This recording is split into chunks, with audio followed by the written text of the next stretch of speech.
Buenas tardes. Hoy vamos a trabajar en nuestra clase el tema que corresponde a la tercera unidad, sociedad, sujetos y objetos contemporáneos. El tema es los objetos contemporáneos. Bueno, es un tema que lo retomamos del texto de Karina García Méndez, El sujeto y sus objetos contemporáneos. En esta época de la posmodernidad, pues hemos estado hablando que la misma se caracteriza por presentar a los sujetos muchas opciones para que se sientan completos, para que se sientan totales. Y precisamente con el texto de Karina García, pues de lo que se trata es que podamos mirar cuáles son estos objetos, en qué consisten estos objetos, de tal modo que nuestros objetivos para la clase de hoy son reconocer las tendencias sociales relacionadas con la subjetividad contemporánea, haciendo intervenir fenómenos como la mercantilización de la vida cotidiana, el uso de nuevas tecnologías del cuerpo, a partir de la presentación y el estudio sistemático de dichas tendencias. Discutir desde una posición crítica las implicaciones de las principales problemáticas relacionadas con la subjetividad contemporánea a partir de la facilitación de las herramientas propias de la investigación documental en ciencias sociales, desde una perspectiva abarcadora mediante el debate activo en la distancia de dichas problemáticas.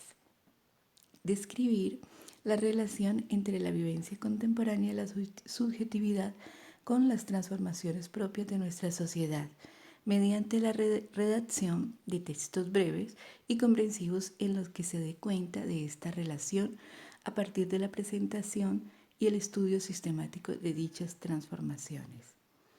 Bueno, sin más preámbulos, comencemos. Comencemos primero poniendo como eje fundamental el concepto de posmodernidad. Básicamente, más que concepto, vamos a hablar de la posmodernidad como una condición cultural, como un modelo cultural, como un modelo histórico. Entonces, dice Karina García que la posmodernidad, que nuestro momento contemporáneo se caracteriza a nivel de la subjetividad por la vivencia de un ultraliberalismo que implica la no asunción de la responsabilidad por parte del sujeto. Es decir, el sujeto no asume sobre sí la responsabilidad de sus decisiones, de sus acciones, implica simplemente vivir. El individuo en esta época recupera por cuenta propia la parte del goce que había renunciado a favor de la comunidad.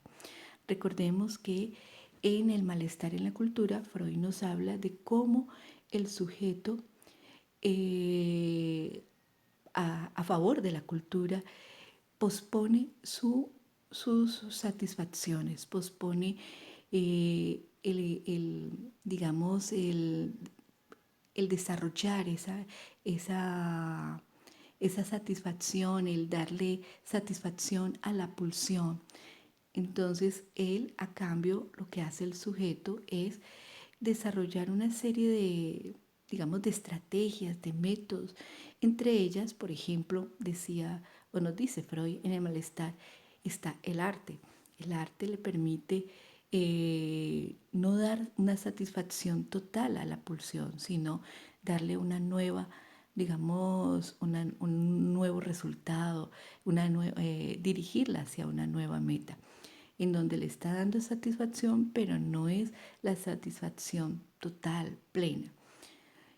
En ese sentido, pues, en la posmodernidad, el sujeto ya no pospone ni le da, digamos, satisfacciones a favor de la cultura, satisfacciones que enriquezcan nuestra vida en sociedad, sino que simplemente le da una satisfacción total a sus pulsiones.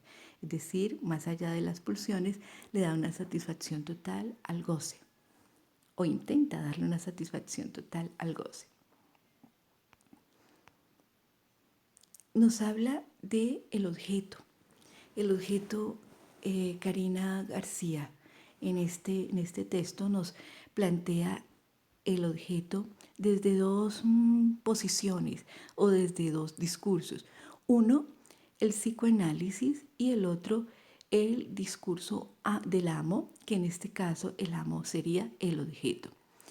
Desde el psicoanálisis nos dice sobre el objeto Karina García que pues en el psicoanálisis, como ya lo habíamos dicho antes, con Freud hemos visto cómo el objeto para el individuo está perdido desde el inicio. Desde el inicio, el individuo se ve enfrentado a su pérdida. A su pérdida hablábamos de cómo el complejo de Edipo es una forma de elaborar esa pérdida. Esa pérdida, y que con esa pérdida pues eh, surge o emerge el deseo en cada uno de nosotros. Y este deseo pues está simbolizado, como ya dijimos, a través de el complejo de Edipo. Y también genera o nos genera este proceso de subjetivación como, como sujetos, ¿no? El otro discurso, el discurso del amo o del objeto, pues nos cuenta Karina García que tiene que ver con el avance de la ciencia y más específicamente de la tecnociencia. Esta tecnociencia, bueno, nosotros vivimos en la tecnociencia. Ustedes, que son muy jóvenes, nacieron, son hijos de la tecnociencia. Y en ese sentido, pues la tecnociencia le dice al sujeto o le plantea al sujeto la satisfacción total, le promete, más allá de la satisfacción total de la pulsión, le promete gozar, es decir, ir más allá del placer. Más allá del placer, lo que encontramos sería el goce. Y la tecnociencia pues le promete este goce, le promete que es hallable, le promete que lo puede comprar, que lo puede elegir, que lo puede vivir, vivir plenamente. En ese sentido, el hombre, el hombre está expuesto a una vivencia diferente del objeto. Si lo miramos desde el psicoanálisis, pues este objeto está perdido, como ya lo dijimos, y la pérdida de este objeto pues genera el deseo y genera ese malestar en la cultura que ya para Lacan, que es el seguidor, el lector más importante de Freud, pues ya él no va a hablar de malestar en la cultura, sino de los impases subjetivos. Entonces, el objeto para el individuo, para el hombre, desde el psicoanálisis, simplemente está perdido y hay un proceso que le ayuda a simbolizar esta pérdida y que le permite ubicarse en el lugar de un sujeto, sujetado a esta pérdida, atado a esta pérdida.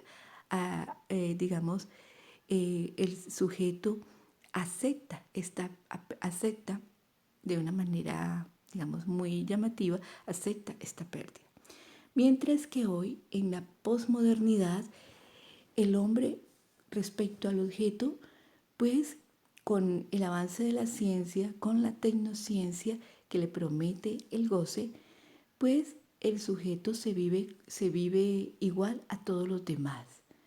Es decir, los sujetos todos son iguales y necesitan lo mismo, pues lo pueden comprar en el almacén, lo pueden comprar por internet. Y en ese sentido se tendría que decir que casi que como que hay una homogeneización, se homogeneiza. Nos ponemos iguales todos los sujetos. Y se parte que el objeto y el sujeto son de la misma estructura, es decir, el objeto, el objeto se vuelve, digamos, da una respuesta similar a la estructura psíquica que manejamos. Está hecho, está organizado de tal manera que es similar en su estructura a la estructura del sujeto. Y por otro lado, pues con la tecnociencia, el sujeto vive una fragmentación, una multiplicación de todos los goces. Puede gozar de muchas maneras.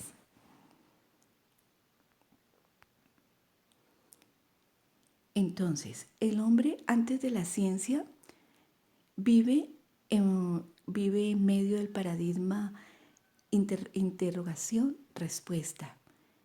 Y después de la ciencia, es decir, en la posmodernidad, el paradigma que lo cubre es el paradigma problema-solución. Es un paradigma, como ya dijimos antes, ultraliberal. En este paradigma hay una concepción del ser y hay una forma de hacer lazo social en donde el sujeto recupera el goce sin responsabilidad. Mientras que en el paradigma problema-solución, en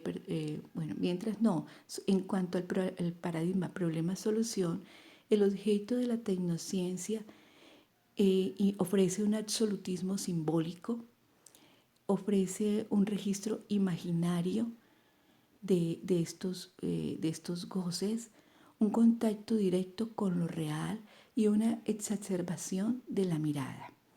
Entonces vemos cómo hay dos paradigmas diferentes, un paradigma antes de la ciencia, un paradigma después de la ciencia. El paradigma de hoy, el paradigma de la posmodernidad, es un paradigma del problema-solución, un paradigma en el cual el sujeto ya no se pregunta por las cosas, ya no busca la respuesta, ya simplemente busca dar con satisfacción a su goce.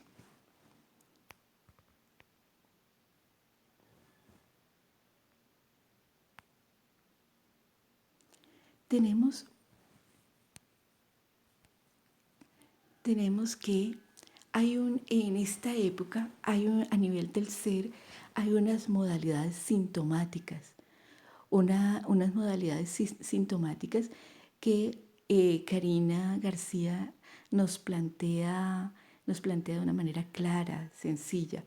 Una modalidad sintomática, bueno, cuando hablamos del síntoma, es la manera como el ser intenta restablecer, restablecer ese contacto consigo mismo. El síntoma emerge cuando hay esa tensión entre lo individual y lo social.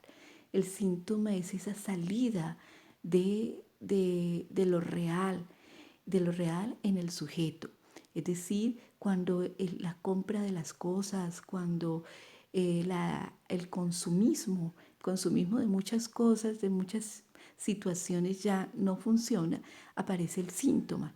Y este síntoma puede ser de diferentes maneras. Karina García nos muestra 3 maneras.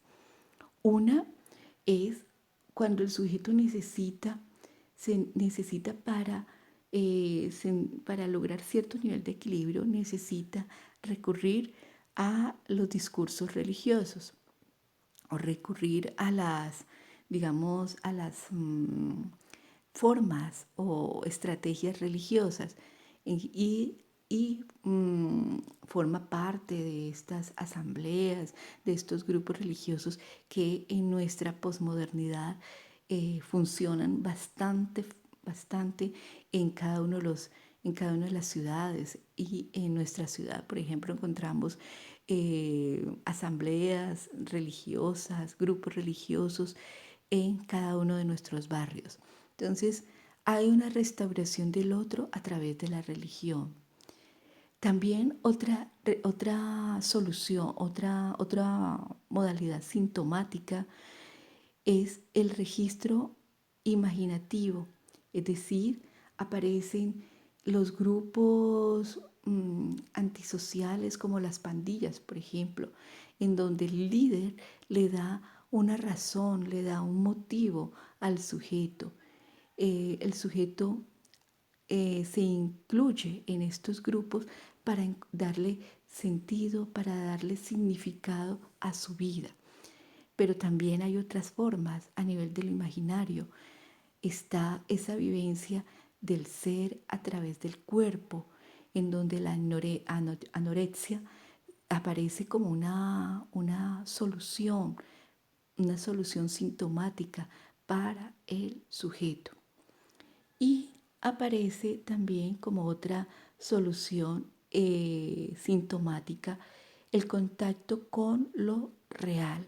Es decir, aquí el sujeto se ve expuesto directamente al real a través del consumo de drogas, a través de las perversiones, a través de los deportes extremos. El sujeto se enfrenta directamente a lo real. Y esta sería la tercera modalidad sintomática de la cual nos habla Karina García en su texto El sujeto y sus objetos contemporáneos. Pero también dice de los objetos propios de esta época. Nos habla del objeto mirada, del objeto voz, del objeto oral, del objeto anal. A través de la mirada, pues los objetos son múltiples. Aparece la moda, aparece la imagen, aparecen las videollamadas, aparecen los videos que vemos todo el tiempo. En la misma clase, una clase tiene que presentar o incluir imágenes, porque los objetos correspondientes a la mirada prevalecen en esta época. También están los objetos que corresponden a la voz. Entonces aparecen los discursos, o digamos, bueno, sí, los discursos que le hablan al sujeto sobre el éxito, sobre la autorrealización, sobre la vida plena.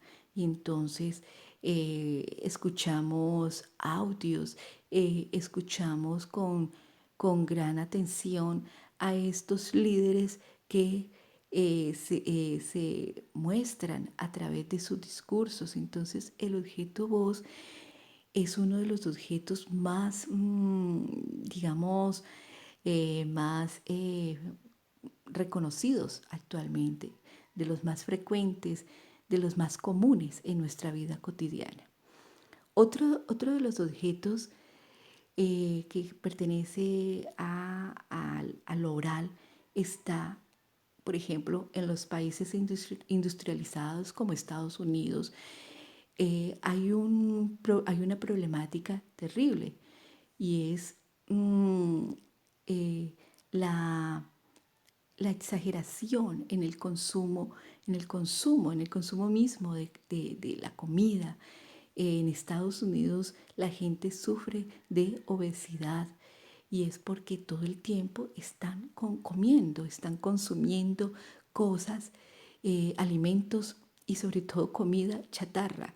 Entonces, este consumo de comida, pues tiene que ver con algo que está muy, que se ofrece de una manera muy frecuente en nuestra vida cotidiana. Estamos consumiendo y nosotros estamos consumiendo también a nivel de comprar. Compramos cosas.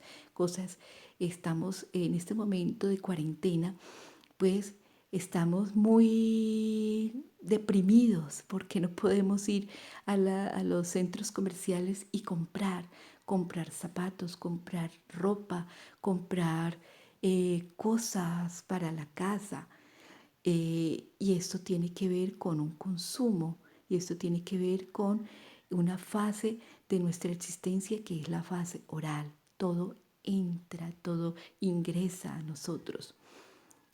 Y este consumo, pues, forma parte de esos objetos orales, objetos contemporáneos y corresponden a la fase oral. Y tenemos también otros objetos que corresponden a nuestra fase anal. En la fase anal, pues, aparecen los objetos relacionados con el dinero, con la necesidad de acumular, de hacer dinero, de tener dinero, de acumular dinero. Y entonces aparecen todos estos textos que nos dicen cómo conseguir dinero, cómo alcanzar el dinero. Bueno, hay una cuestión que en este momento caigo en la cuenta y es que en nuestras clases, creo que fue en la clase sobre el proceso de identificación, hablamos de cómo el sujeto está expuesto o cómo nosotros en tantos sujetos pasamos por varias fases a nivel de lo psicosexual. De estas fases nos habla Freud en varios de sus textos. Mm, Estas fases, dice Freud, si es que no lo hemos hablado antes, estas fases, dice Freud, forman parte de nuestro desarrollo psicosexual. Entonces dice que nosotros los seres humanos pasamos por la fase oral, la fase anal, la fase fálica y la fase genital. La fase oral corresponde a los primeros, digamos, al primer año de vida, en donde conocemos y reconocemos nuestra realidad a través de la boca y entonces incorporamos todo por la boca, conocemos el mundo, el bebé, todo se lo lleva a la boca y es la manera como él conoce el mundo, su realidad. Luego, y bueno, y la boca se vuelve el centro de esta fase, digamos, se vuelve el eje fundamental de esta fase, de la fase oral. La lógica es a través de la incorporación, o a través, no, la lógica que impera en esta fase es la incorporación. Luego, como individuos, pasamos a la fase anal, lo cual no quiere decir que la fase oral se pierda, simplemente que ya no es tan importante. En la fase anal, pues la parte, digamos, preponderante de nuestro cuerpo es el ano.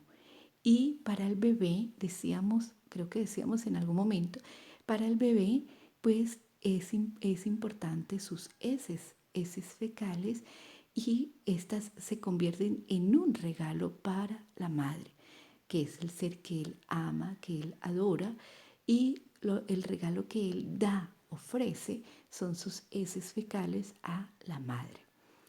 Luego viene la fase fálica, en donde el punto central son los órganos genitales como la vagina y el pene.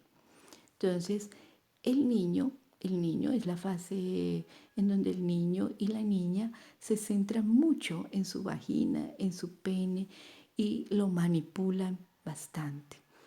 En esta fase es donde la madre pues se siente estresada, preocupada por que ve al niño. A la niña no tanto, no la ve tanto, pero al niño sí logra verlo manipulándose su pene.